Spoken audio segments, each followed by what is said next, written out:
कितने पैसे हुए भाई? 200 रुपए हो गए आपके। भाई एक प्लेट बिरयानी की देना जल्दी से। 1 मिनट भाई। जी भाई अभी लगाता हूँ। अच्छा ठीक है भाई, मैं चलता हूँ।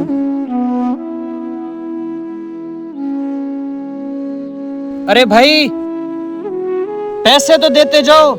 कौन से पैसे? दिए तो हैं अभी। अरे भाई आपने मुझे पैसे कहाँ दिए? 200 रुपए हो गए आपके।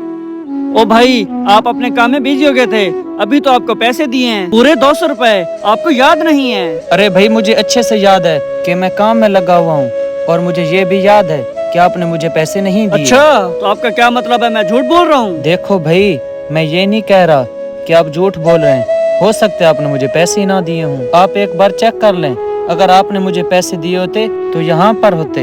2 टके के ठेले वाले, तुझे क्या लगता है मैं चोर हूँ? मेरा ताल्लुक एक अच्छे घर से है, और तेरे 200 रुपए के चक्कर में मैं ऐसी हरकत करूंगा। और हाँ, मेरे सामने ज्यादा होशियार बनने की जरूरत नहीं है, वरना मैं भी पुलिस को कॉल करके बुला लूंगा। नहीं नहीं भाई, आप रहने दे। 200 रुपए मैं ही भूल गया हूँ। अब जाएं। भाई साहब, आपने उसको जाने क्यों दिया? अरे यार, मैंने अपनी आंखों से देखा है कि उसने 200 रुपए अपनी जेब में डाल लिए थे, और ये बात आपको भी पता है कि उसने आपको पैसे नहीं दिए, तो फिर आपने उसे क्यों जाने दिया?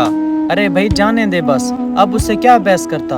आपको तो पता है, अगर मैं उससे थोड़ी सी भी बहस करता तो लोग इकट्ठे हो जाते और ऐसी तमाशा बन जाता। भाई बात तो आपकी बिल्कुल सही है, लेकिन फिर भी आपको अपने लिए कम से कम आवाज तो उठानी चाहिए थी। आप लोगों की मेहनत की कमाई है, और मैं जानता हूँ कि आप लोग कितनी मेहनत से कमाते हैं, उसके बाद भी आपने उसे जाने दिया। अरे भाई छोड़ो ना, 200 रुपए में ना वो अमीर हो जाएगा और ना मैं गरीब हो जाऊंगा। कोई बात नहीं, जाने दें। मैं ऐसे समझूंगा कि किसी गरीब को खिला दिए, और वैसे भी अल्लाह तो सब देख रहा है ना। अच्छा चलें, छोड़ें, कोई बात नहीं, मैं आपको 200 रुपए दे देता हूँ। नहीं नहीं भाई, आप क्यों देंगे?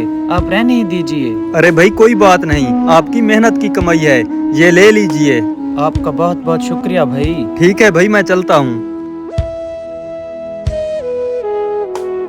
बात सुने भाई, आपने उसके साथ सही नहीं किया। किसके साथ? वही ढाबे वाले के साथ। मैंने अपनी आंखों से देखा, आपने अपने 200 रुपए अपनी जेब में डाले और चुपके से निकल गए। मैंने किसी के साथ गलत नहीं किया, मैंने उस ढाबे वाले को पैसे दे दिए थे, वो भूल गया, इसमें उसकी गलती है। मैं वहीं बैठा था और मैंने सब देखा कि कैसे आपने 200 रुपए अपनी जेब में डाले और वहाँ से बड़ी चालाकी से निकल गए। शर्म आनी चाहिए आपको। ओए, तुम मुझे मत बताओ मुझे क्या करना चाहिए और क्या नहीं, तुम बस अपने काम से काम रखो, समझे? अरे भाई, मैंने अपने काम से ही काम रखा हुआ है, मैं तो बस आपको समझा रहा हूँ कि आपने उस गरीब के साथ गलत किया है। एक बार आप ये सोचें कि जैसा आपने उस गरीब के साथ किया है, कल को अगर आपके साथ ऐसा हो जाए, किसी ने आपके साथ 2 लाख का फ्रॉड कर लिया, तो क्या आपको अच्छा लगेगा? आपके 2 लाख रुपए उसके 200 के बराबर हैं, क्योंकि वो दिन रात मेहनत करता है। आपने एक बार भी नहीं सोचा उसके साथ फ्रॉड करते हुए। मैं तो बस आपको समझा रहा हूँ कि अल्लाह तो सब देख रहा है। अगर आज आप किसी के साथ फ्रॉड करोगे तो कल को आपको भी भुगतना पड़ेगा, और हो सकता है 200 की जगह आपके 2 लाख रुपए चले जाएं।